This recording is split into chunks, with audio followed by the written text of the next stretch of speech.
with Scott Allen. Hello, I am your host, Scott Allen, and this is Phronesis, Practical Wisdom for Leaders. If the topic is leadership, I'm in. I've spent more than 20 years in the field teaching, learning, writing, and questioning. When I'm not working on Phronesis, I travel, delivering keynotes, working with individuals and teams, and helping people from organizations across industries become better leaders. Want to learn more? Visit me at scottjallen.net. Phronesis offers a smart, fast-paced discussion about all things leadership. We explore relevant topics and incorporate practical tips to help you make a difference in how you lead and live. Listen Notes lists Phronesis in the top 3% of podcasts worldwide. Phronesis is the official podcast of the International Leadership Association.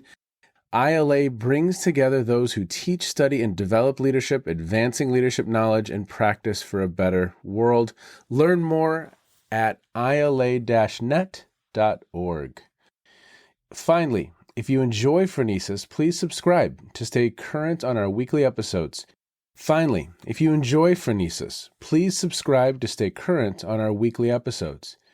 you find an episode that resonates, please share it with your colleagues and friends. And if you want more content, subscribe to my newsletter, The Leader's Edge. The link is in the show notes. As always, thanks for listening. And now, here's today's show. Okay, everybody, welcome to the Phronesis podcast. Thank you for checking in wherever you are in the world. Today, we've got an interesting, fun conversation, and I have Jeff Strese. And he is an organizational development consultant and executive coach focusing on multi-generational family enterprises, corporations, and mission-driven nonprofit organizations.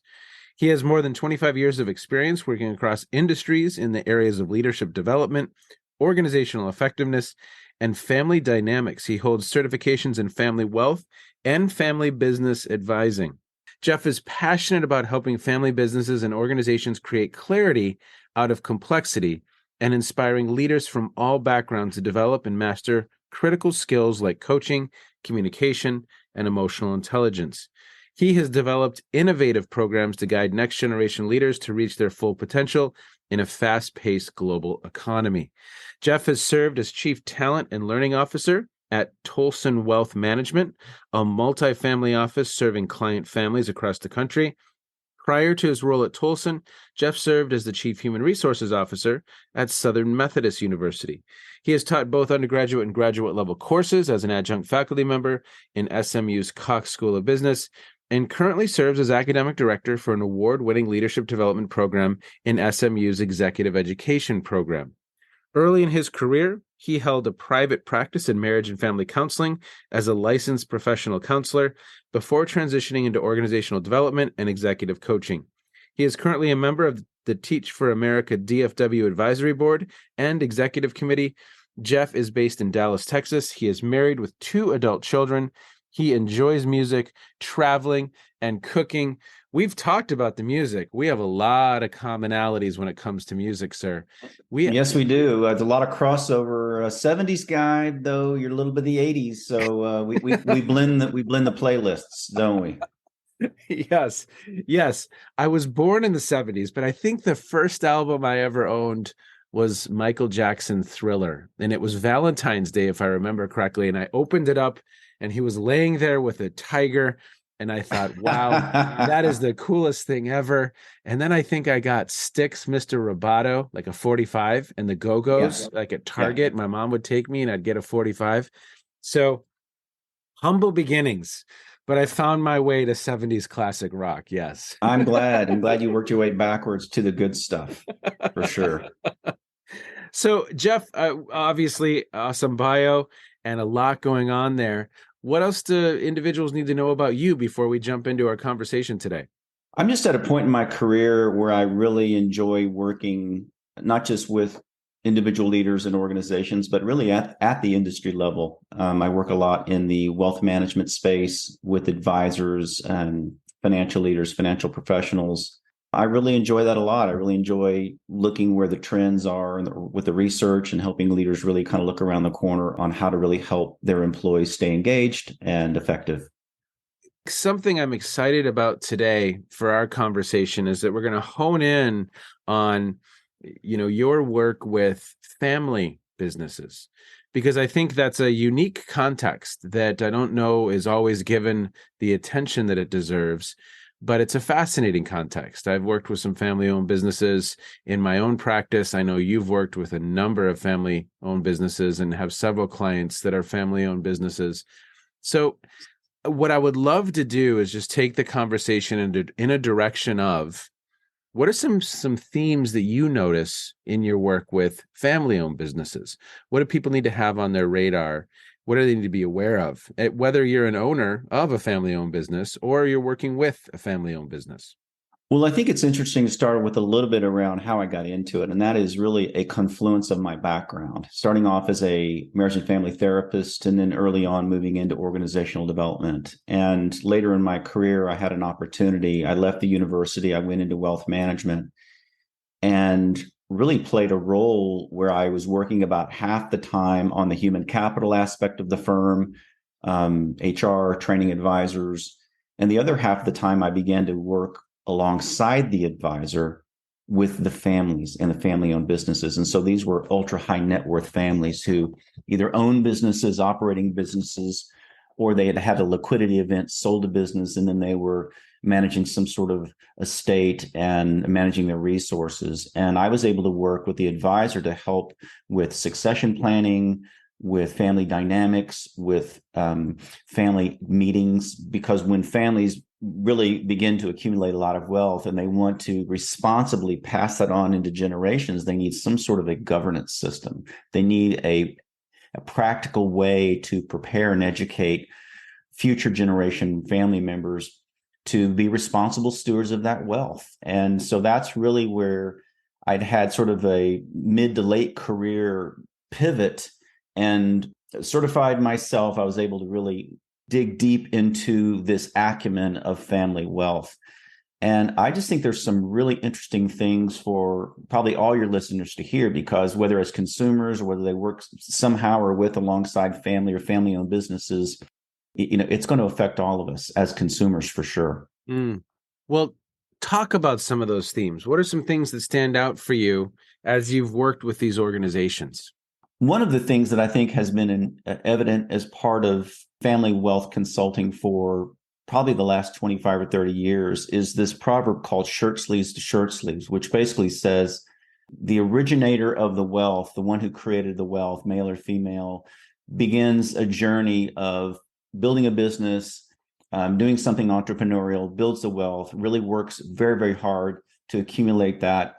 And by the second, specifically the third generation, the proverb says that many times that wealth is lost, and it's lost for a variety of reasons, family dynamics and entropy, and particularly by the third generation, there may be a tendency for entitlement or consumption. I think in recent years, in the last maybe 7 or 8 years, there's been an emergence of something called Wealth 3.0. So 1.0 was the traditional view, 2.0 was the multidisciplinary practices, and 3.0 is a more positive approach, using positive psychology, using emotional intelligence to work with millennials and Gen Z family members and helping older generations understand the value shifting, and the view of wealth is changing with younger generations. And that requires a whole new skill set for leaders in family businesses to understand. It's based on an article from Grubman, Jaffe, and Keffler out of Trust and Estates Management called Wealth 3.0. It's really a good read. You ought to put it in the program notes. Even if you're not working specifically in financial services or wealth management, it really highlights the role of the leader, the advisor, the trusted advisor. An advisor I use a little bit more ubiquitously. It could be an attorney, a CPA, a financial advisor. It can be someone like me who is a practitioner, who's more of a facilitator and a coach working with leaders in family businesses. And I'm really excited about the trend. The research is showing that particularly younger generations are responding very positively to that kind of approach. And that's where a lot of educational programs are emerging around financial literacy, around understanding the impact of wealth, like philanthropy and social impact investing. And so there's a lot to do. There's a lot of work to be done. So tell me a little bit more about this 3.0 and some of the differences from 2.0 and 1.0. I imagine 1.0 was just kind of, hey, Jimmy, you're next. And, Yeah, I mean 1.0 really began, decades ago when the first family trusts were developed and they were done by attorneys, and it was all about protecting assets. And so, trusts were designed, estates were planned. And so for a long time, going back to the 50s and 60s, that was the approach with any family that had any kind of wealth. I probably would say, maybe in the early 80s, an emergence of other disciplines that came into the family offices were thing that began. Private trust companies began. So there was a diversification of how to not just protect the wealth, but to equip family members for future inheritance. But it was still a more of a risk mitigation mindset. It was still the question of, hey, what keeps you up at night? Let's design your financial strategy around that so you don't worry. yeah. In recent years, there's been a shift into not what keeps you up at night to, hey, let's talk about ways we can prepare your children. Let's talk about ways we can prepare your grandchildren. And it's more around, and this is significant. And this as a coach and a consultant, that a narrative is a very, very important thing in leadership, the narrative that you have and that you use. And so it's really a changing narrative, using more of a strengths-based approach, more of a positive psychology approach.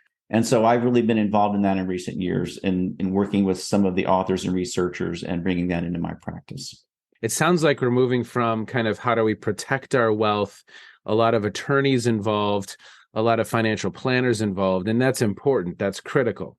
And now, based on what we've learned over the last few decades, we are now focusing on education. We're focusing on development. We're focusing on helping these family businesses understand some of the life cycles that can occur. That's right. And how to prepare for those, maybe even in some cases, how to disrupt, because we don't want the third generation necessarily losing all of the money.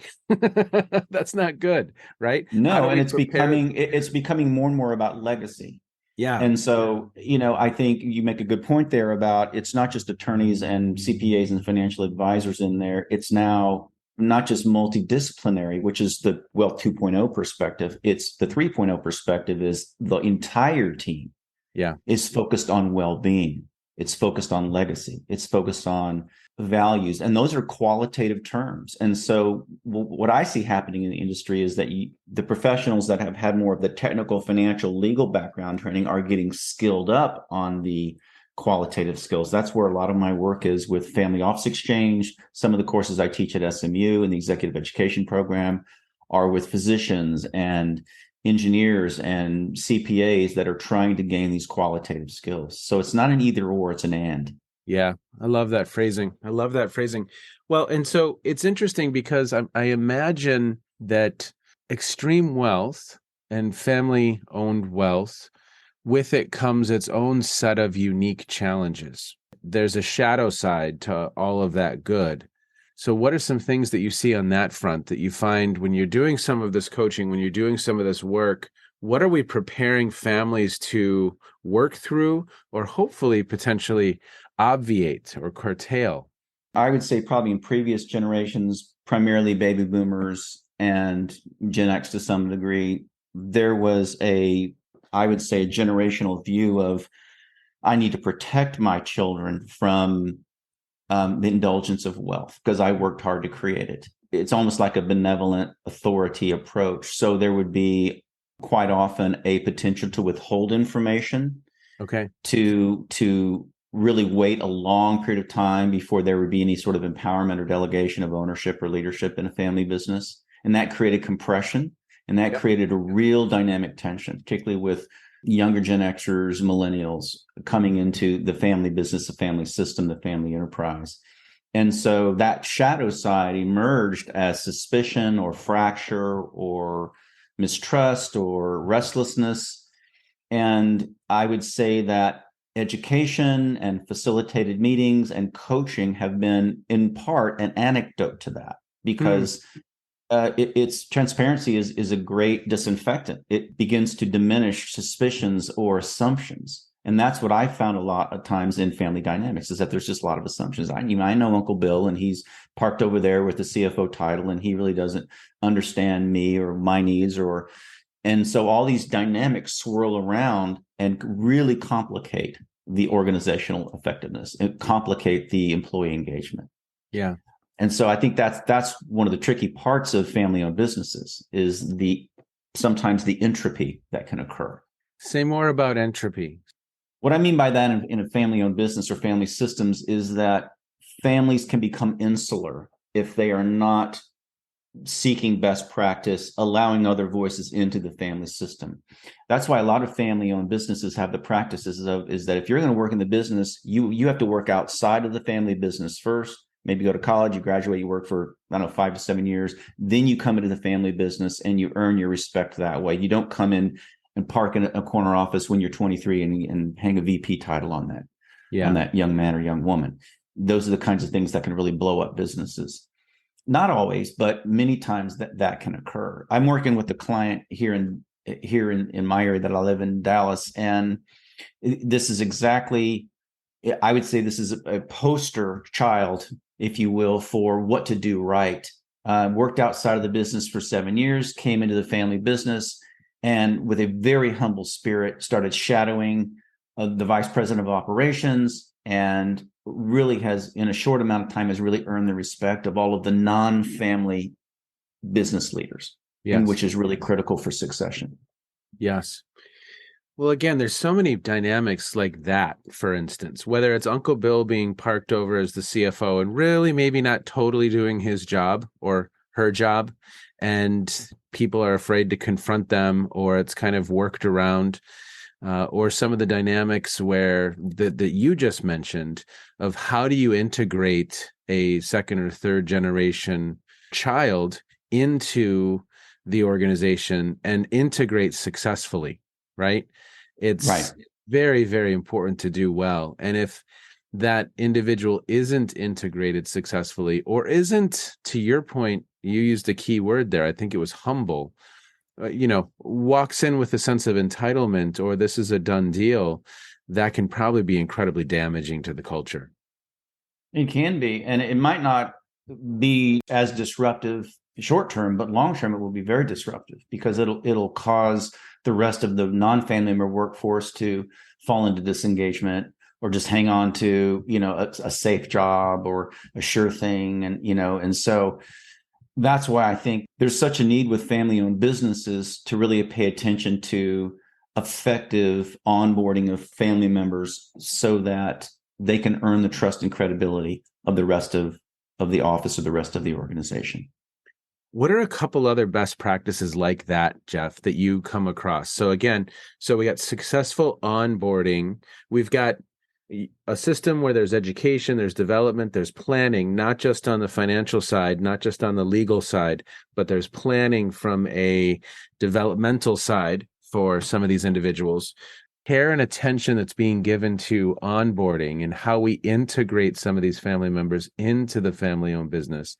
Are there other common elements that you encounter? I think one of the things I would recommend, Scott, is, if you're listening to this and you either have a client or you're involved somehow in family business, is to really lean into, there's a whole cottage industry of education and leadership programs for family members and non-family members who work in the family business. One of them is the Family Office Exchange, based in Chicago, which I do some part-time consulting and teaching with.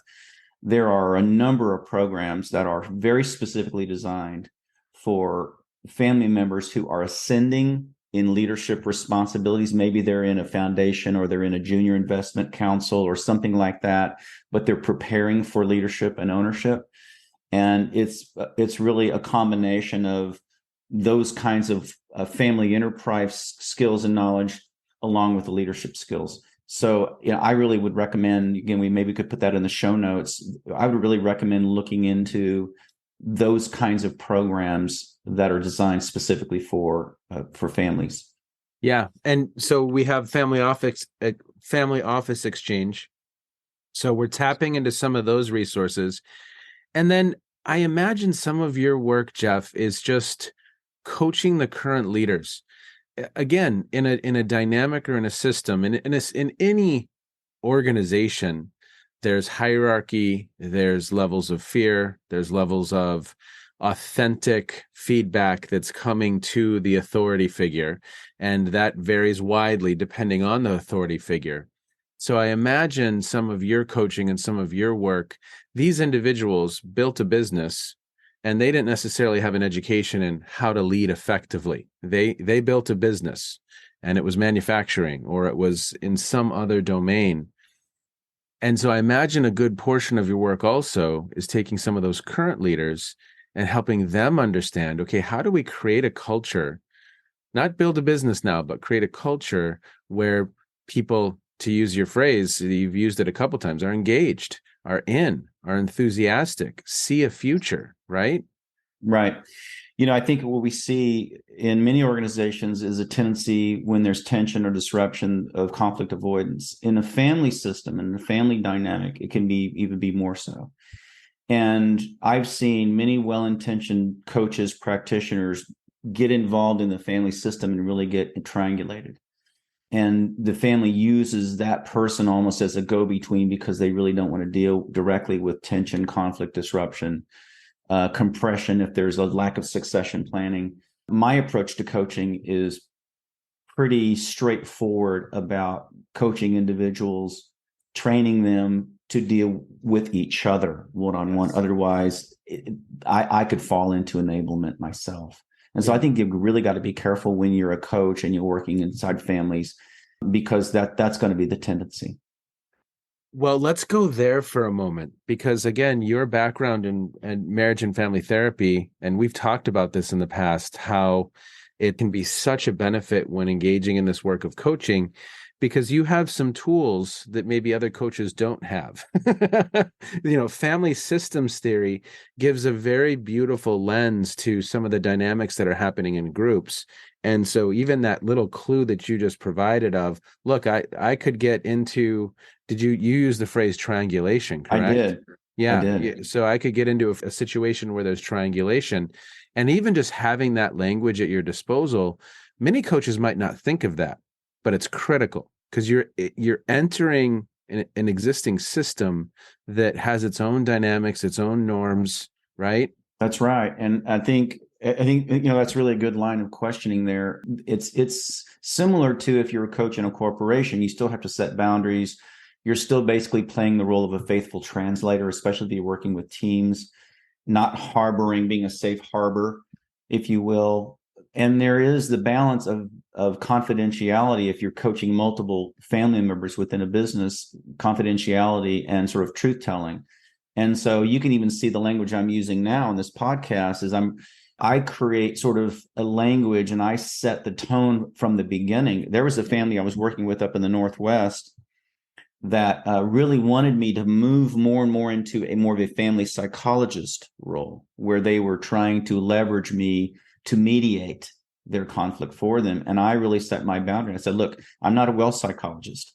Even though I have a therapy background, I have an intentional purpose here of being more of an educator and a coach. And here's the scope of my role. Now, if we need to get that, Yes. I'll help you find that resource. If there's, toxicity or addictions or the risk of whole branch fracturing off, if those kinds of things are truly at risk, then yeah, I think you need to get the cavalry in here, but I think that that's part of any coach's role, is really to make sure that there is a really good boundary set along the way. Yeah. But there's just some unique nuances here where, again, I know we keep using the phrase Uncle Bill, but we're going to be with Uncle Bill at Thanksgiving. And there's some unique differences in this context that if your boundaries aren't clear, I'm sure pretty readily you can get sucked into some dynamics that you don't want to be sucked into without those clear boundaries. Yeah, you can. And, I'm not a robot. I'm not just sort of going through these motions with no emotion. You come to care about people when you work with them, and you care about the family, and especially when you work with them over time. And so it can be challenging sometimes to either set boundaries or to, have the courage to sort of really speak up to a patriarch who can be intimidating. Yep. Sometimes that's kind of the profile of a wealth creator. They've created the wealth. They've worked hard for it. They don't have a boss, so they're used to sort of being able to have things go their way. And so, with generational wealth transfer, there's lots of opportunity for conflict just because of just generational value differences. And so, I think it's interesting to be in the space where I'm coaching and trying to help families connect. Any other ways that you operate? I mean, I heard clear boundaries, and I think that's wonderful. Anything else as a best practice for your work with clients that comes to mind for you? I think, Scott, I always start with fundamentals of well-being and wellness. And this isn't a wellness pep talk. It's that I've worked with lots of corporate executives who are brilliant and they're aggressive in their field and they're wildly unbalanced. And it's showing up in negative ways with their health or their relationships or their home life. And I usually always start there. I start with understanding kind of the rhythm of their work, their energy, how they spend it, how they make decisions. And then I begin to leverage principles around emotional intelligence for self-awareness. And those are the kinds of best practices that I use most frequently in my coaching. And then I begin to move into a deeper diagnostic of understanding their world, their industry, their organization, their role. And, I think that sequence is important because it establishes on the front end, just as a PGA golfer would have a swing coach, they keep missing cuts because their three putting greens and their pre-shot routines messed up and their headspace is not good. And so I try to earn the trust of that leader so that I can enter into their headspace with them a little bit. So it's not therapy, but it's also not just cognitive teaching. It's something in the middle where we're navigating emotions, we're navigating some of their headspace, some of their thinking, some of their scripts, their psychological scripts, but we're always trying to focus it towards effectiveness, being effective, being productive, being influential, being able to be a trustworthy leader. Yeah. And I think it begins with wellness and emotional intelligence. Well, I think you and I have talked in the past about one of my favorite quotes, the who you are is how you lead, Bob Hogan. And if you are not healthy and in a good place and working on growing yourself, bettering yourself, developing yourself, it's hard to be there for others. And this balance between being an entrepreneur and building, and to your point, not having a boss and spending decades doing that work and then transferring it to another generation. And now I go to the definition of leadership, one of them at least, the process of influencing others towards a common vision. You are now building the bench strength so that the legacy lives on versus being, quote unquote, the patriarch or the person who's calling all of the shots. Are you setting it up so that it's sustainable? And that's a whole nother piece of work. And when it comes to that piece of work, we're getting into education, we're getting into development, we're accessing some external resources like Fox. We are engaging some external resources like coaches so that we can do that work with intentionality. And then again, so that it's sustainable. I agree. It's been interesting being in this space for the last 8 or 10 years, particularly at my age. And, I'm a Gen Xer. I'm an older Gen Xer. I'm kind of right on the border between that and baby boomer. And to see so many very, very successful businessmen and women who have struggled mightily with letting go, letting go of what they created, letting go of their baby and entrusting it to the next generation. It's almost easier for them to sell the business. And a lot of them do. And they have liquidity event and they form a family office and then they go on a journey that way. So, but I enjoy the work very, very much because I really enjoy working within a family system, earning their trust and helping the rising generations be successful in the future. I love it. Any resources that come to mind for you that people could tap into? I'm going to put the article, Wealth 3.0. I'll put that in the show notes for sure. Is there anything else that comes to mind for you that would be beneficial for leaders to tap into that I can link to? Yeah, there are a couple of things. During the pandemic, 21 particularly, and 22, McKinsey put out some really, really good articles on change management, which I really referenced a lot in my work with both family-owned and corporations.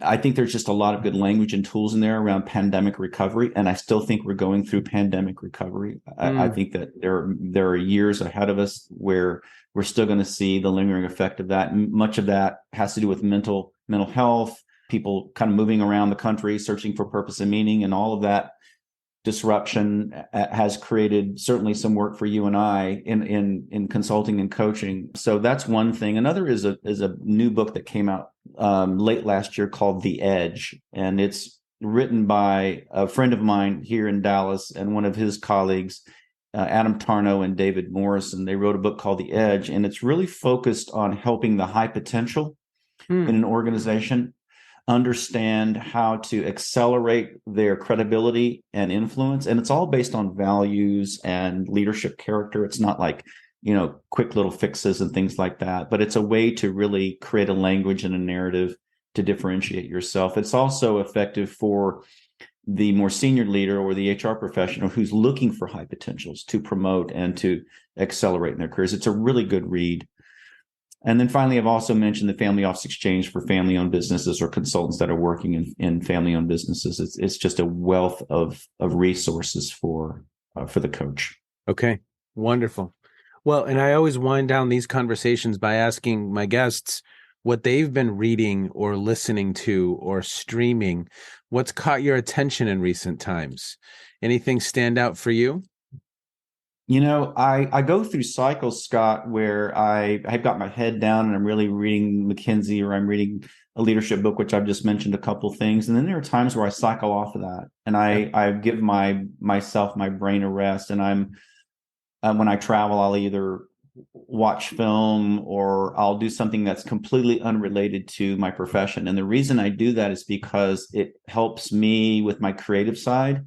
And if you can't see, the listener can't see, I'm sitting in a home office with a guitar on the wall and an oil painting and a canvas and an easel in the corner. And that's one of the ways that I really try to stay balanced myself. I try to stay connected to things that are important to me, my background. My mother was an artist. My grandfather was a stage actor. And so I've got a lot of that in my family history. And so I'm kind of in a cycle now where I'm really just kind of enjoying the arts.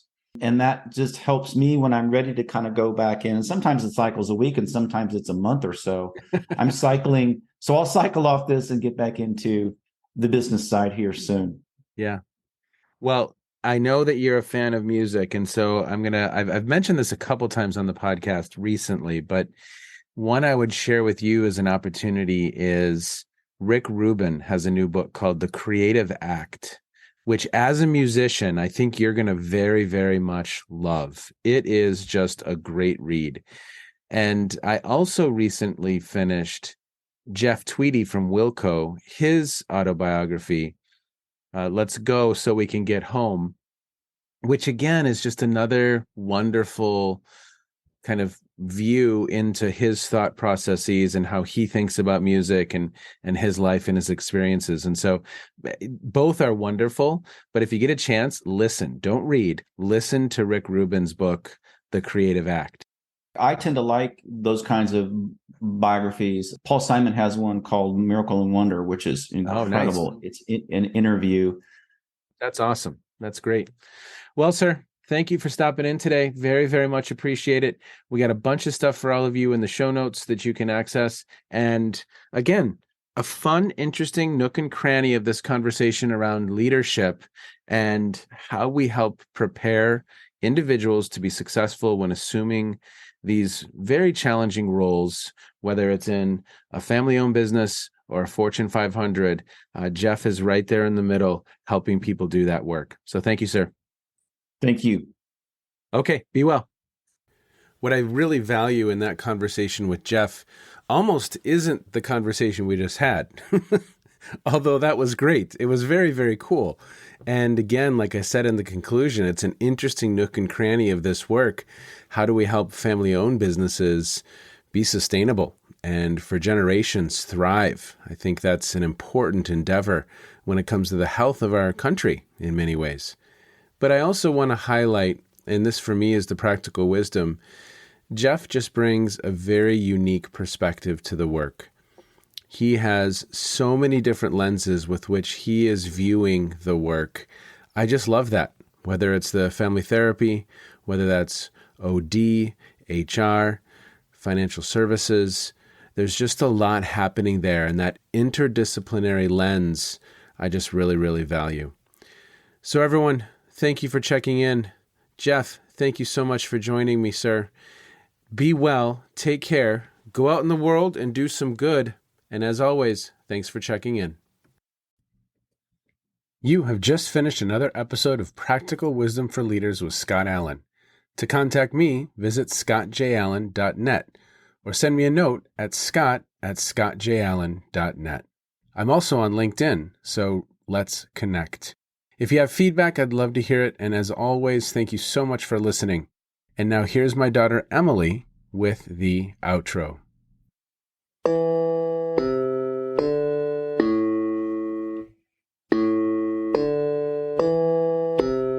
You've been listening to Phronesis, Practical Wisdom with Scott Allen.